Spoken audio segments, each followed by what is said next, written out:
Hello, and welcome to our new show.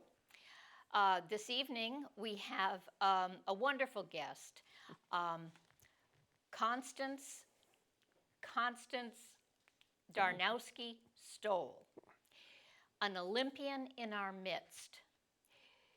You never know who is living next door to you, what their story is of their life, or who is with you in line at the grocery store or wherever. You just never know. And it was my great fortune to have met Connie when I moved into a new neighborhood. And I am I, I've always been very comfortable talking with her, and then to find out that Connie broke ground really for one of the women that broke ground for women in the Olympics. And Connie is an Olympian. So here in southeastern Connecticut, we have an Olympian in our midst. So I'd like to welcome you, Connie, to the program. And I'm so glad that you were willing to come on and tell us about your journey. And it was a journey. And it had what you've told me, and it's fascinating, and it's important, and it gives me chills. It really does. It really does. And you're an amazing woman. You're brave. You were so brave and determined. And so we're honored to have you here this evening. Thank you very much. Yes. I'm brave and determined because I was brought up in Brooklyn, New York, which is where everything started.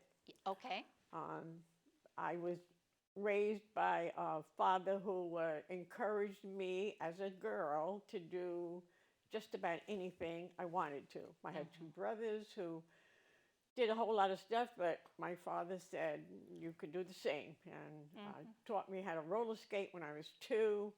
I had Really? roller skates when I was 2 years old. Oh, wow. In the streets of Brooklyn. But anyway, Yeah. then we had.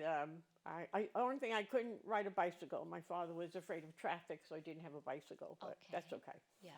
And then when our large family went to the beach, taught us how to swim in the ocean, no fear, just determination, and so on. So I was brought up in that way. My father never really said, no, you can't do it. He said you could, provided it was safe. Yes. So anyway, lo and behold, when I was in the 7th grade, the Police Athletic League, was very popular in New York, sponsored a track meet.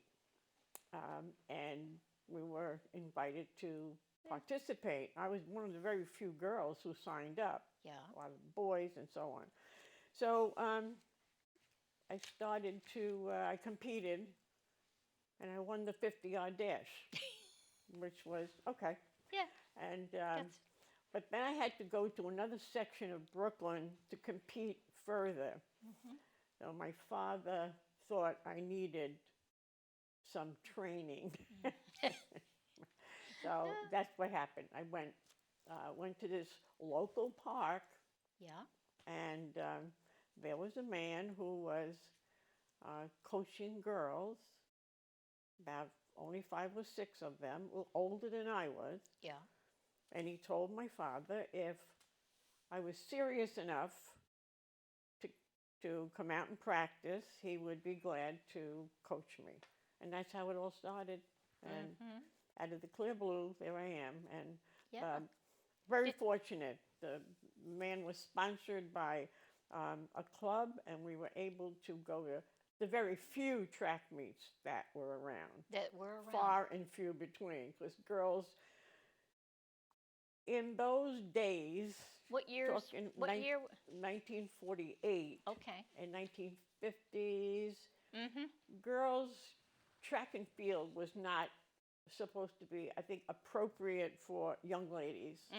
The sports that were really acceptable, if you will, was tennis, swimming, I don't know, whatever, basketball, Yeah.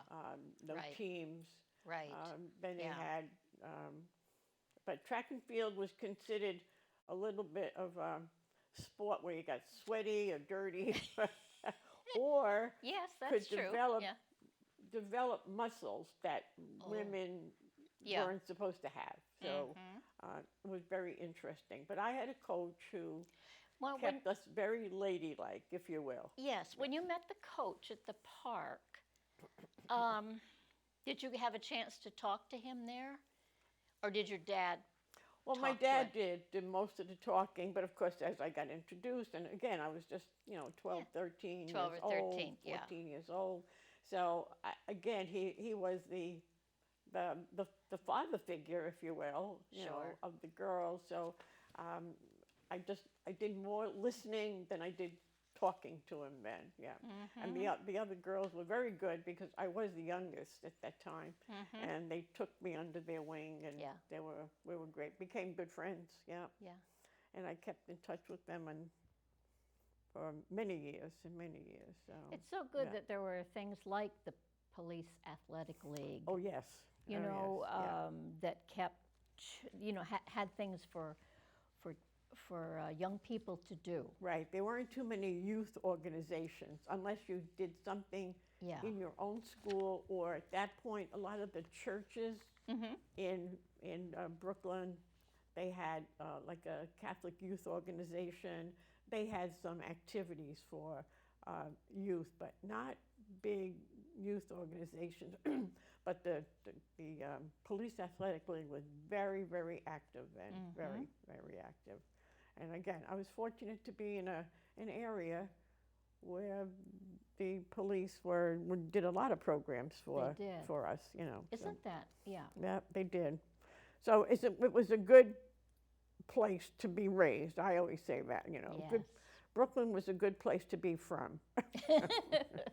That's how I used to put it. Yes. But. Yes. I mean, I think that having your father be the one who encouraged you. It's not, it's not that he didn't, put up a stop sign.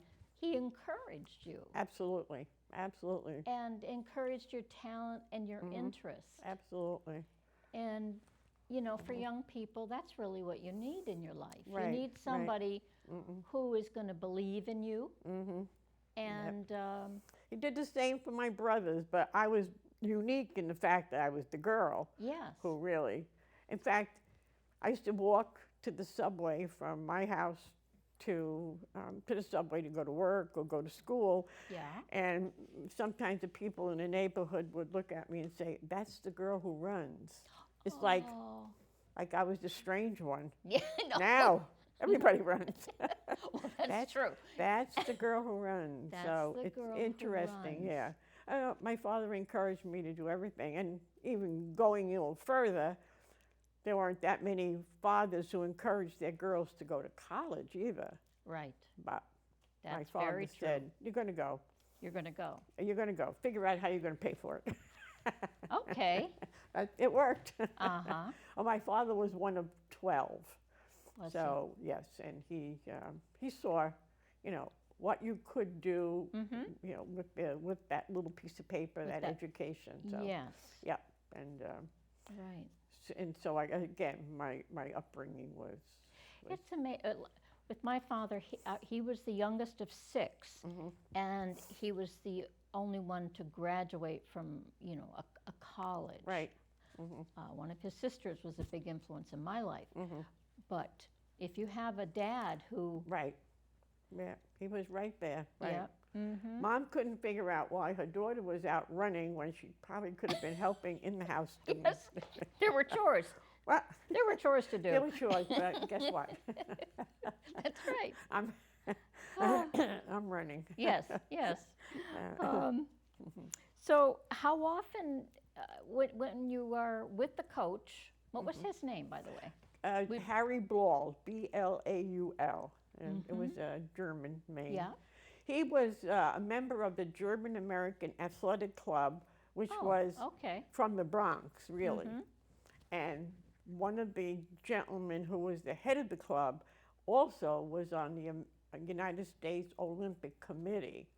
So he had the connection with the Olympics, and he told my coach that he would sponsor us to go to certain track meets that we didn't have to pay to travel because he saw that there were opportunities for women.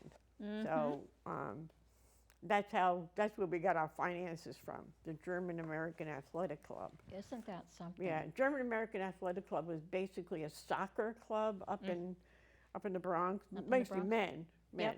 But it's just the fact that that man was on the Olympic Committee knew that there were opportunities, and he gave us the opportunity by paying for us to go to track meets, because again, then there were track meets very few and far between, and you had to travel.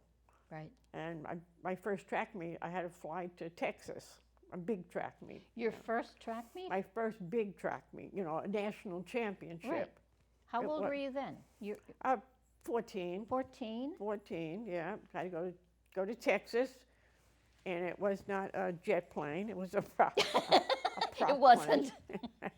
What was. kind of plane was it? It was Just a little, regular plane with propellers, Yes, littler plane. Yeah, it was a smaller plane, but we traveled to Texas for my first big track meet. Again, sponsored by the German American. My parents didn't have the money to send me off to Texas and pay my way and so on and so forth. So it was sponsored by him, which was really good. Yeah, right. That's excellent. That was another plus in my life, just the fact that we didn't have to do that, Now it's a whole different story, as today they have sponsors and but that was a long time ago when I was there. Such a difference. So absolutely, a 14-year-old girl going by herself. There's no cell phones. Right. There's no. No cell phone. No. No. Maybe you had changed to call your parents. You can find a payphone. Right. But you have to. Or if you were in a hotel room, which was unusual, you could go through the hotel and call. But most of it was, they just waited to hear from you. That's all. It wasn't definitely not like now. We carry cell phones in their hands constantly. Right. Yeah. So it was a whole different way of participating. Plus, I had to work. Go to school too. Yes. So it made my scheduling different. So in high school, took the train and a bus to high school. Train and a bus? I also went to, I also played basketball in high school. My coach didn't particularly care for that because he said you're using different muscles playing basketball than running. But I love basketball. And again, it wasn't that strenuous because when I played way back in the 50s, girls played half court. That was another rule. I did not know that. You played half court, anyway, you only play half court. So it wasn't a big, you didn't run back and forth. You just, half court, you had to pass the ball anyway. Okay. A different set of rules. But now you had a girls' team, or did you play? Yeah, no, in high school. We had a girls' team in high school, but you only played half court. Okay. Right. Well, it was a little gym suit with a skirt, Yeah. Of course. Anyway, it was a lot of fun. It was competitive. It was good. Yes. So then after basketball, I would run home, grab something quick to eat, and go to track practice. I practiced either 3, maybe 4 times a week with track. So, and it was at night, in the evening. In the evening. So. How did you get there? I walked. You walked. The track was about 6-7 blocks from my house, and my track coach lived halfway between. So we'd stop at the house, pick up our equipment, and then go to practice. And my track coach made our hurdles. Right now you see the hurdles in wood. Well, we didn't have that. Yeah. Because we had no place to put this equipment, we didn't have it. he made them. He was a tool and die maker, so he made these metal hurdles that we could carry to the track. So we'd go to his house, pick up the hurdles, walk to the track, and then bring them back. Yeah. Wow. But did he walk with you to the? oh yeah, he walked. He walked with yeah. you. Yeah. Oh yeah. Oh yeah. There was no place to park. You know, you're in Brooklyn. Right. If you once you got a parking space, you never moved unless you really absolutely had to. Right. Up. There we go. Yeah. Yeah, I got it. Thank you. You're welcome. So unless you absolutely had to, move your car, and we walked. Yeah. Walking was natural to us. You walked everywhere. My father didn't have a car for a long while, so you walked everywhere, every place you went. Or you took the bus, or you took the subway. I went to Coney Island during the week to go swimming with, my mother would take my brothers and I when my father was working. We got on the bus and grabbed a towel, peanut butter and jelly sandwiches, and off we went. So it was a natural thing. It wasn't, you had to have a car to go every place. Right. It was good. Yeah. And walking is one of the best things in the world for you. And yeah. And get to the subway and make sure, well, the subway wasn't that bad because it wasn't, if you missed one train, within 2 minutes, the next one would come. So it wasn't like you had to catch a certain train, But yeah. Other than that, that was it. Yeah. But that's, like I said, that's how we that's how you got the training and going to school and. The subway helped. Now, the subway system helped you realize your dream. Oh, absolutely. And could go anywhere, anytime. Just go to the train or a bus. Go where you wanted to go. Yeah. I mean, now you have to have a car pretty much. Unfortunately, yeah.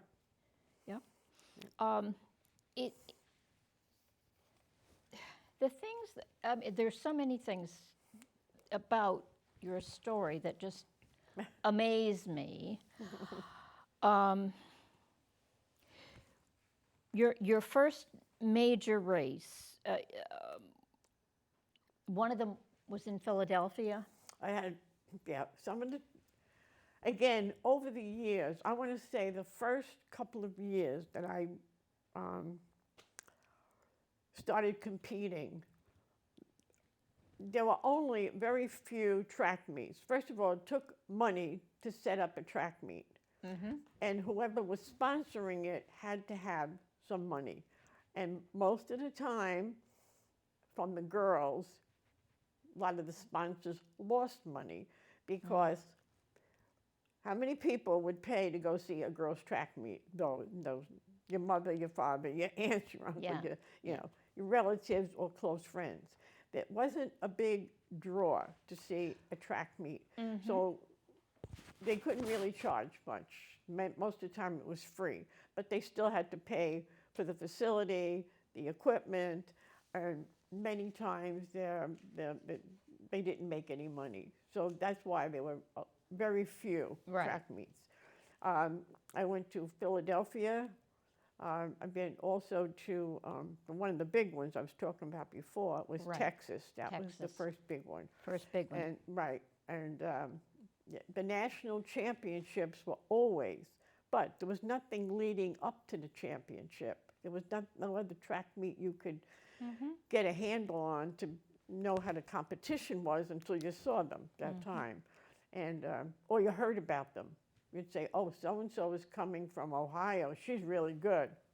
Never saw her run, or somebody. She's really good. So it made for a very interesting meet because you didn't know how they ran or what they even looked like at that point. Yeah. Again, no television. No, that's right. And a newspaper. How would I get a newspaper from California or Texas? I could get it, but after that for the results. Right. So it was very different. You met them at the meet and you knew how good they were or how good they weren't.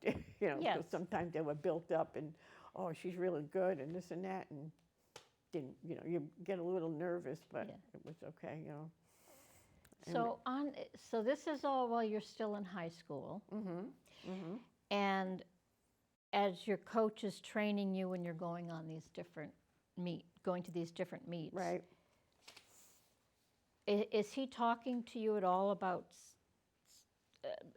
you being Olympic? Oh, no. No. No, he didn't. Okay. No, because number one, he knew that the girls' track in the Olympics was not the priority. Let's put it that way. In 1952, when we went to the Olympic trials,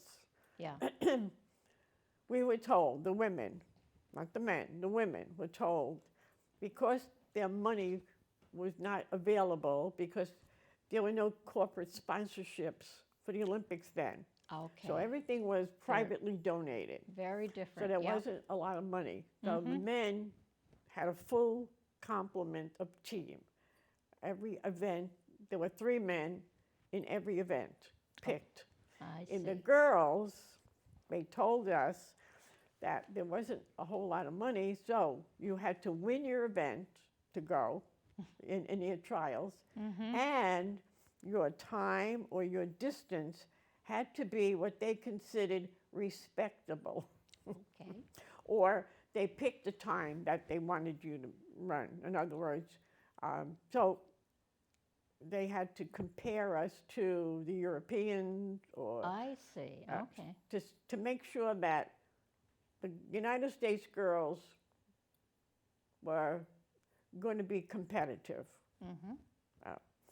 So when they when we came to the trials, I won the 80-meter hurdles, and that's what I was supposed to do if I wanted to be on the team. Secondly, my time was respectable, and I bet it was. It was respectable, and I was the only one chosen to go into the 52 Olympics as a hurdler. Oh, Connie. I'm the only U.S., that's my claim to fame. I didn't win any medals, but my claim to fame is I was the only entrant in the 80-meter hurdles. That's extraordinary. In 1952. And that's because they set standards, and we had to reach the standard or you didn't go. Right. Because the first, second, and third in the men, everybody went. But again, money was not there, and so they had to cut the women's team down. Right. Okay. So that there were actually 10 of us on the United States Olympic team in 1952, and women. Women. There was only 10 of us, 10. There's one in every event, and then they had relay. They had relays and a couple of javelin throwers, a shot putter, that's all. Yes. One person did the two events, So they but how exciting! How exciting! I went, and it was in Helsinki, Finland. And another thing they did or didn't do for women, then, whichever, they have an Olympic village, which everybody in the Olympics goes to this village, and it's has every country has a little room, a building or a facility of some kind. So in 52, the men had their Olympic village, but the women were housed in a building that was I guess supposedly a nursing home at one time. So it did have rooms and facilities, but we were at least 5 or 6 miles away from the real Olympic Village. Really? So So you had to take a bus out there or something? Yeah, we took a bus to practice every day. There was a bus, and we had to go to the track for practice. And then we came back, and then we had anytime there was any ceremony at the Olympic Village, they would bus us to bring us there. But most of the time, we were in our own facility. So. Wow. But training and eating, we ate in our own facility, not at the big, unless we had something going on. Like if if somebody from the United States Olympic Committee was coming as they wanted to talk to all the Olympians on United States team, then we were bussed over to the village and met whoever it was. That's incredible. Yeah, it was interesting. Yes. And at the time, you just took it as it was, because everybody was in the same boat. The swimmers, we got to know each other because we were all in the same building, ate in a nice cafeteria, but we were segregated from the men, if you will. Yeah. Right. And the village itself. Right. Oh boy. Right. Well, why don't we take a moment here and see if we can look at some of the photos of the memorabilia that we have brought. There we go. Well, that's coming up in the talk. Yeah, that's my poster from November 22nd, December 8th, 56. I was actually teaching at the time. I had been out of college, but my the school gave me time off, and they had the kids had their substitute teacher for me. Yeah. As I told them, there is no sub for me, but anyway. No, there isn't. No. My book, my 52 Olympic book, as you can see, it's been taped up because it's been read through and looked at so many times. And they gave you this. Well, they gave everybody a book, did everybody got a book, yes. Okay. Everybody got a book, and I have it sitting right there. Okay. Everybody got a nice yearbook. Oh, it's right and here. There were all the events in there. All the events, and also in the front of the book was the summer games, and in the back of the book is the winter games from the previous Olympics. So it was, but I said it's been opened up and looked at so many times that it's kind of fallen apart. It's a beautiful thing. Right. Oh, it's something to keep, because I can't keep too many newspapers and that, because but the book has a lot to say in it. The book my is goodness. good. Yeah. My goodness. That's gorgeous. Yeah. Have a sip of water if you want. And then is that the other one too? Yeah. And then we just have this. As I hurtle along, there's my jacket. Okay. I was able to manage to survive with this 1956 jacket. Unfortunately, over the years, I've moved different places, and I have 5 children, and somehow my Olympic stuff became secondary. So, but anyway, I managed to salvage my white jacket, and that red thing hanging out of the pocket happens to be a handkerchief that was in the pocket of the Russian athletes. When we were at the opening ceremonies, we were the USA, and they were USSR. So they were right next to us at the parade. So we got talking as much as you could with them. And I had managed to get one of the handkerchiefs, and there's a hammer and sickle. Oh, really? Yeah, on that handkerchief. Yeah. No kidding. Yeah, that's probably a collector's item. I'm sure it is. Yeah, well, it the has jacket the hammer and everything. and sickle on it. Yeah, right. But anyway, that was our jacket. We wore that with a navy blue skirt. And a blue skirt. So navy blue skirt and a light blue shirt underneath that, and a little hat. And you'd walk into the stadium? Walk into the stadium. What I really liked was, because it was my second Olympics, I was able to be in the front line on the parade, because the women came and then the men. And again, we paraded like, how do I want to say it, regimented in a way. Oh, yeah. We were all in line and in size order, and that's how we paraded in. They don't parade in like that anymore. They just casual and walk in. Oh, yeah, that's right, don't they? Oh, yes. Yeah, I thought of that right away. I thought, I don't know if I like that. I just, maybe I'm just military-ish or well, something. pomp and circumstance. Yeah, And it's a very, Yeah, yes. I like that much better, right? Much better. You know, we could have, once we got in the field area, you could break rank and talk. Right.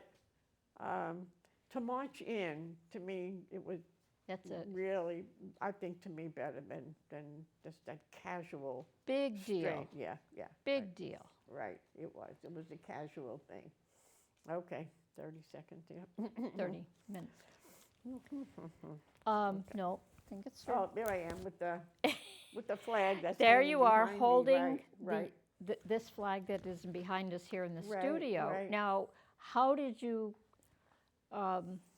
Actually, that? that flag is from when I carried the torch in 1996. They had a little place area where you could pick up this flag, and I never had one before, and I Sure. thought, oh, that's Oh, my really goodness. nice. Yeah. So I got that Oh. one. I got that flag from there.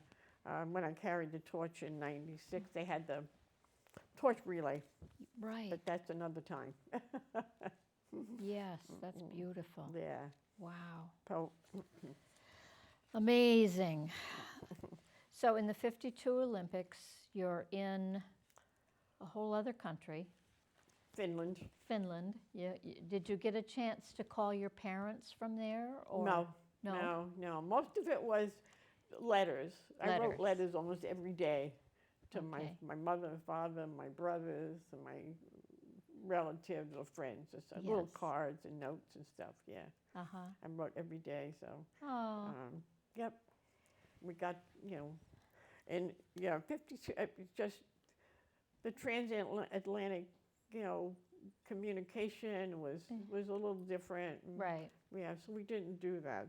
But I think they got my letters within a short period of time, and I was able to write them. In fact, a couple of letters I still have. Do you? So that I can remember what I saw, what I Sure, did. sure. Yeah, right. Yeah. I think I went there, but I reread some of the letters, and I still have them too. Were they able, did you get any letters from home? Yeah. You yeah. did? Oh, yeah. Oh, yeah. That's nice. Yeah, because I saved some of those. In fact, I got a letter from somebody once was at the track meet, at the Olympic trials, and they just, I didn't know who they were. Right. But they said they watched me run, and they were very proud of me and so on. And I thought, I didn't even know these people, but they wrote me a nice little note. Yep. It was very nice. Yep. Very, very nice. They make people make a connection that way. They do. Yeah. Right. So you come home in 1952, and you go back to school. Oh, yeah. You go back to school and you go back to work. Back to school, back to work. I was going to college. 1952, I graduated high school. And again, I told you, my father said to us, my brothers and I, can't afford to send you to school, Right. the three of you, because we were close in age. Right. So let's figure out how you can pay for it. And I'll tell you the truth, now, when I think about that now, it was the best way. I went to St. John's University, which was in Brooklyn, New York, and I lived in Brooklyn. They had a program for a teacher's college. And the college hours were 4 to 6 every day and 9 to 3 on Saturday. So that afforded me to work from 9 to 3 during the week. And that's what I did. You did. My first year, I worked in an insurance company from 9 to 3, got on the train from New York into Brooklyn, got to class by 4 o'clock. By Got out, train? By train? By train. You mean subway? By train and walk. You mean subway? The subway. The subway. Took the subway, and then I had to walk a couple of blocks up to the school. Yes. And then I went to get out at 6 o'clock. And then when I got out at 6, I didn't take the subway. I took the bus home. There was a bus that was that's good. going. Yeah. I liked the bus a little bit better, so going home. Took the bus.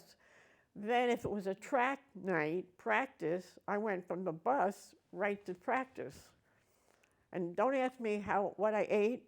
If I had dinner, Probably I not. don't remember. Yes. Probably not, no. Yeah. And then when I got home at 9, I probably ate dinner, whatever was left. Because my girlfriend Right. used to say to me, I hope your brothers did not eat your dinner. I said, no, don't worry about it. So that was pretty much my days. Yeah. And in the summer, the same thing. I had to work, so I worked. Right. Fortunately, the insurance companies were hiring, Mm-hmm. you know, $1 an hour. That's what I earned. Mm-hmm. All right. Very My good. tuition to St. John's at the time was $15 a credit. No I kidding. lived at home. $15 a credit, but that's a lot. But I back was then. earning $1 an hour, Yes. and I lived at home, and I had, my transportation money, whatever lunch money I had. I used to make my own clothes, so sewed my own clothes and, shop and live there. I had my mother and father, they put very good meals on the table for Right. us. Right. And as it turned out, my brother, my mother had my sister when I was a senior in high school. So I had 2 brothers who were close in age to me. And then when I almost turned 18, my mother had my sister. Mm-hmm. So we had an extra little darling in the house. The little person. So, yeah. Yeah. So, so that was, we lived in an apartment. So we had this, my little sister, who was wonderful for me. Yes. Anyway. So, Yes. so she, and I used to tell the kids at school when I was teaching, Right. if they said they couldn't do their homework, I'd say, sorry guys, that's not an excuse. I have all this going, and I also have a little sister running around. So Yes. anyway, get off the track. I just have a sip. I think I'll have a sip of water here. Yeah. My mouth gets dry all the time. Oh, there's another picture. Oh, look at Now that. that is probably, looks like now like a size 2, but it's actually one of my original 1956 sweatsuit. They gave us this sweatsuit made of whatever fabric way back when, that when you put it in a washing machine, it shrunk, Oh, really? Well, that was Okay. yeah. And it was a good size, but then I remember putting it, once you wash those, whatever that fabric was, way back, Yeah. Anyway, but I managed No directions on it. You know how they Yeah. sew directions in now? And Exactly. the great big long thing down. I managed to salvage that one too, as a, that was a sweatsuit, it had pants to it, and Did it? right, that was all those practice sweatsuit. That's beautiful. Way back, yeah. I like the way they did that. Yeah. Very, very nice. Yeah. Now, when I hear you say that, you went to school and you worked and then you went to school, you're focused, you're disciplined, and you're goal-oriented. Yeah. You knew, you wanted to be a teacher. Oh, definitely, yeah. And I wanted to be a teacher. My father didn't think I should be, but that's okay. yeah. He wanted me to go into business or something. Oh, you'd have been good at that too. Well, I wasn't a 9-to-5 person that you could sit in an office and not talk. Okay. When Right. When you work, because I knew when I worked in an insurance company, part-time even, Right. I couldn't wait to get out of there at 3 o'clock to go to school. So it was, I'm not 9 to 5 Okay. and sit at a desk and not be able to talk. So anyway, Okay. but I really did. I wanted to be a high school, and I became a high school math teacher. That's fabulous. Yeah, so that's what I wanted to be, and it worked out. It did. It did. And it was perfect for me, because then when I was married, I had stayed home with my 5 children, and then I was with them during the summer, Yes. I was able to go to their events, all their things. So Yeah. that was one thing I wanted to do, and it did work out. It So, did, yeah, yes. Right. So between 52 and 56, we got 4 years there. You're going to I'm going to St. John's. You're going to St. John. You're going to. That's I'm amazing. working That's and going wonderful. to St. John's, and I am You're still training. You were training. You I'm were training. with the same coach. Oh, same coach, Same absolutely. Same coach, lived on the same street. Mm-hmm. Yeah, I lived in Greenpoint, the same, walked Yeah. down the street where he lived and picked up the hurdles,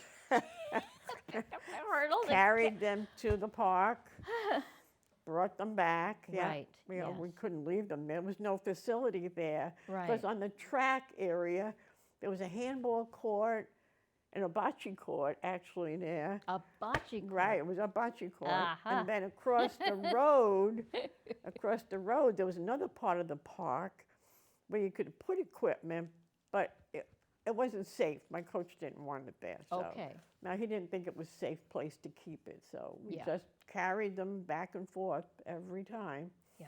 And anything. How heavy were they? They weren't heavy. It was just No? Okay. They weren't heavy. Just that they were awkward to carry because they were like that wide and that high. Yeah. So kind of awkward to put over your shoulder and carry them. But Yeah. if there were 2 or 3 of us going down at the same time, it was all right. Yeah. But you also had to carry the shot put and the discus if you were doing that too. So, and the starting blocks. So Okay. we never thought to make a wagon for that. I don't know why. I don't know why. Oh my goodness! But We you just did carried them. it. You did it. That was our Yeah. little exercise before. Yeah. You needed more warm-up. exercise. A warm-up. Wow. Yeah, So you kept training with the coach, and he's seeing you improve, and well, he's seeing you be disciplined. So right, you're good. right. He sees you're serious about it, Right. and so he's going to put forth. He's not going to say walk away. He Right. said, "This is the person, a type of Right, person right. I want to work with." Right.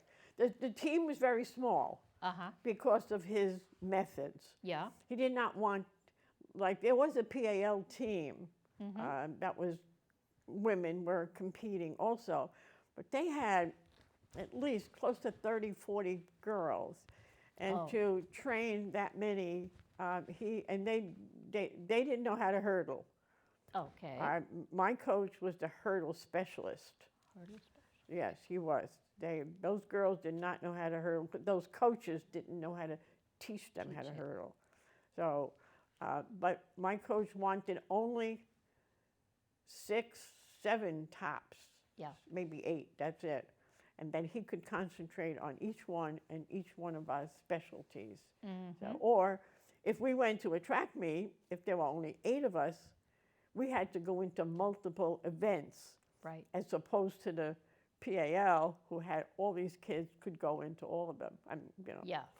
So, and many times I'd be a hurdle, then I'd go into the long jump, and maybe I would even throw a discus if they needed another person, for points. But we really never won as a club, with points because we didn't have enough girls. But that was okay with him. Yeah. No, he was going to specialize in that. Well, Isn't that something? yeah, the hurdles. He was an excellent hurdle coach. So that's why. Because I'm not tall. People they say, how can you be a hurdler? You're 5'4". You don't have to be tall. You just have to have the right technique and the right coach. That's The right it. coach. Right. Techniques. Right. So He was the good. next Olympics coming up, you knew they were, well, he told you, I guess, or you learned that they were in 1956. And Right. And what country were they? In Melbourne, Australia. Melbourne, Australia. And I knew that they were going to be in our winter months. They were Okay. going to be in December, 15 minutes. They were going to be in November into December. Right. So that meant I was, at that point, had a teaching job. So I already had a teaching job. So I had to, first of all, I had to make the team. Then I had to go to see my superintendent, see if I could get the time off. And of course, they allowed that.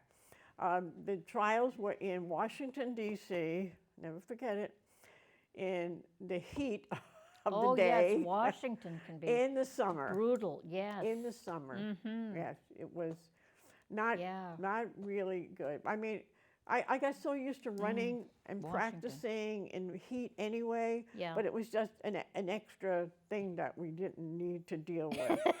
I don't know. But yeah. At that point, I got second in the trials. Oh, you did? Yeah, so at that time, they took 3 of us, which we knew there were going to be 3. But yeah, a girl from Chicago just beat me out for the first place. I took second, and it was another girl from California who took third. So they took the 3 of us. Wow. Yeah, we were all, I knew that, but anyway, it was, and our times were good and respectable, and they had more money then. Oh, they did? Well, because then corporate started to sponsor, Oh, very nice. like Good. Coca-Cola Company or some other big outfits would start to kick in some money to help us through. And, and that time, that was one of the things we had to do was go to California for 3 weeks. Oh, you did? To train first before we went to Australia. Okay. Because when we got to Australia, we were going to be competing. So if we're home in November, you're not practicing in the cold weather. So they sent us to California, and then we went to, on our way to Australia, we stopped at Hawaii. That was my first trip to Hawaii. Very nice. Nice.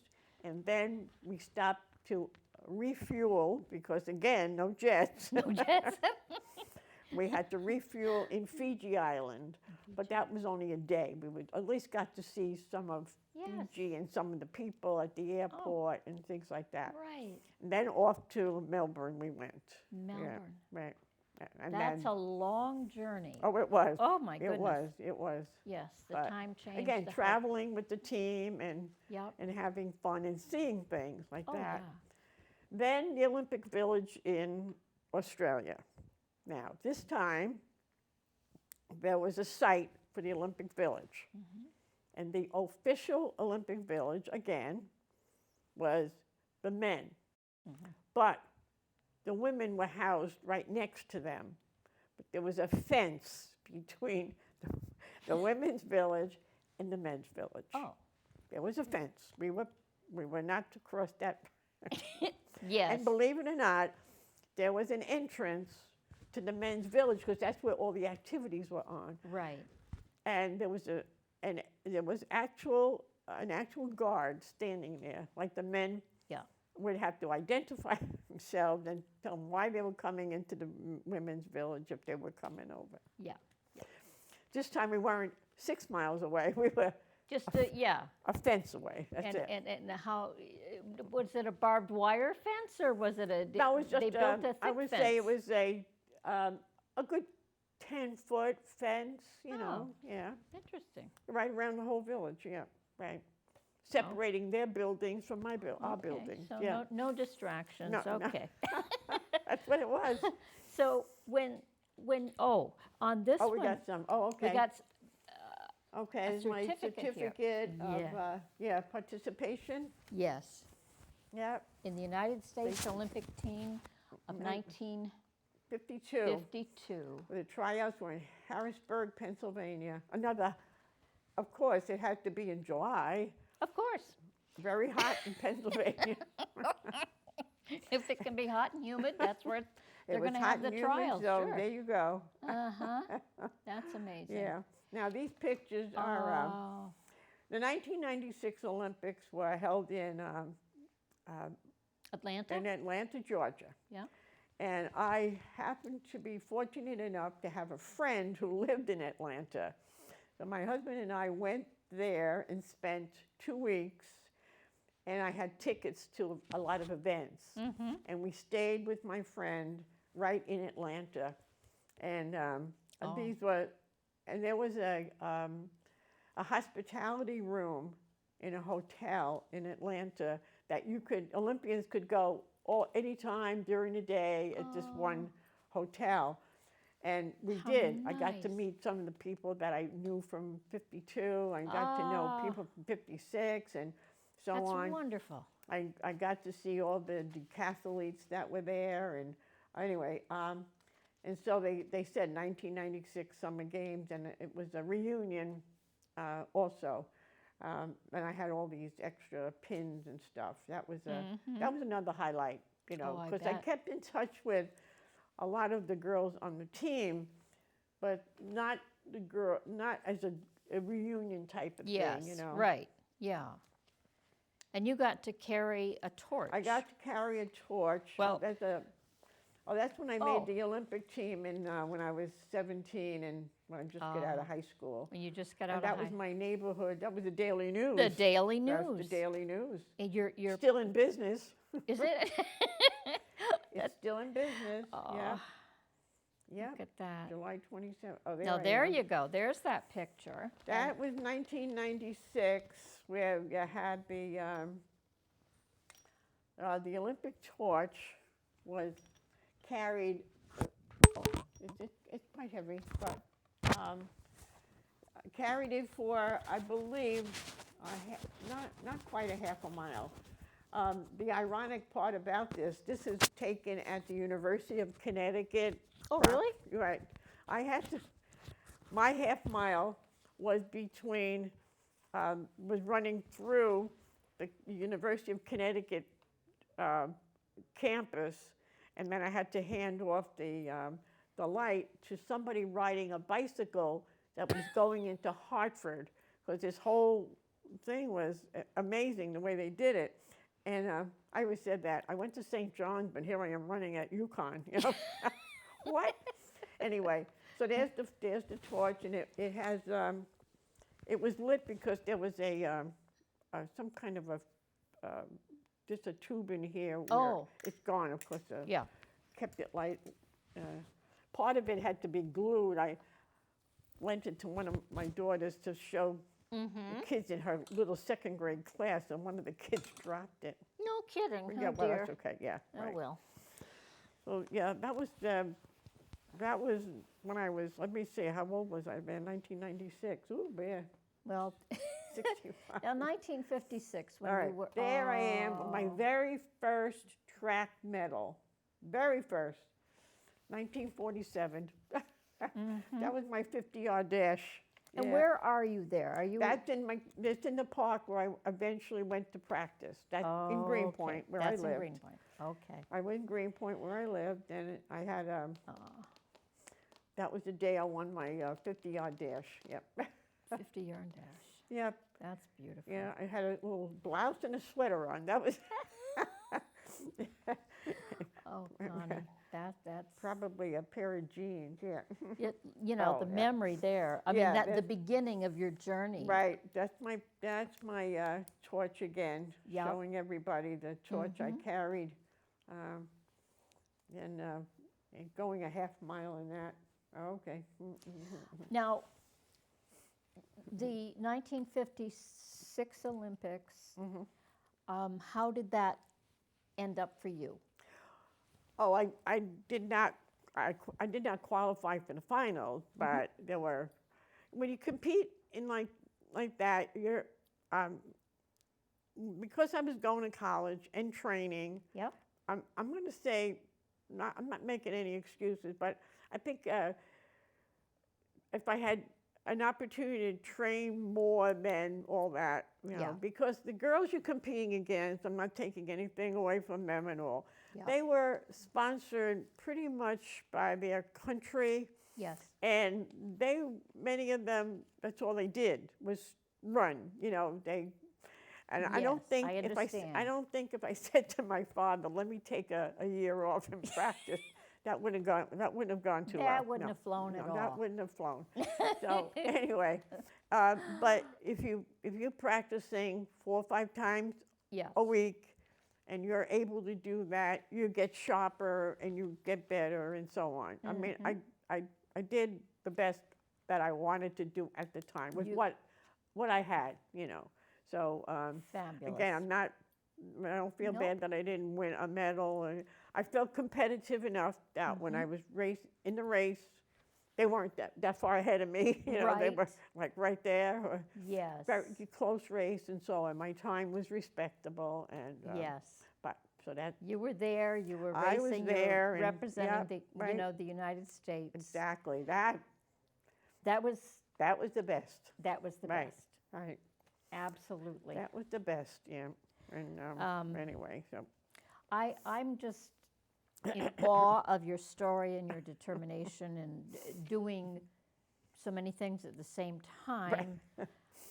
And no choice. just so many things came together, you know, and it would have only worked if you had what you had inside of you, that Right. burning Right. desire Yeah, right. to do it. Yeah, and I liked it. You know? like I liked you it. liked it. You I loved to I run. You liked loved it. to I liked to being jump. out, Yes, you like being outside and you love not meeting being in a people. house. And you almost seem fearless about where you're going to go and who you're going to meet, and it just your story's incredible, Connie. Yeah, Really, it is, and it's incredible for women who Right. you did pay. Yeah. You've paved yeah, the way. right, Yeah. You've paved the way, Right. and I know you Yeah, know it. To a point that it was a great experience. Yes. So I just want to thank you so much for coming on and sharing this story so that we can share this story with others. That's right. Connie has her name's been put forward to the Connecticut National Women's Hall of Fame, and she will be inducted. This year is the suffragettes. Understandably, it's Oh yes. Right. Right. they fought hard for Anniversary. the right to Oh, vote. Absolutely. And so Women in Sports is coming up, and it will be exciting to be a part of that. Right. Right. And so we're invited to, right now, a lot of things are virtual, but we're Right. looking forward to the in-person events. So Right. Hopefully it's- that will happen soon. Yes, we hope so, yes. So thank you very much for tuning in, and I hope you've enjoyed this program as much as we've enjoyed bringing it to you. And so you have met an Olympian living in southeastern Connecticut. Yep.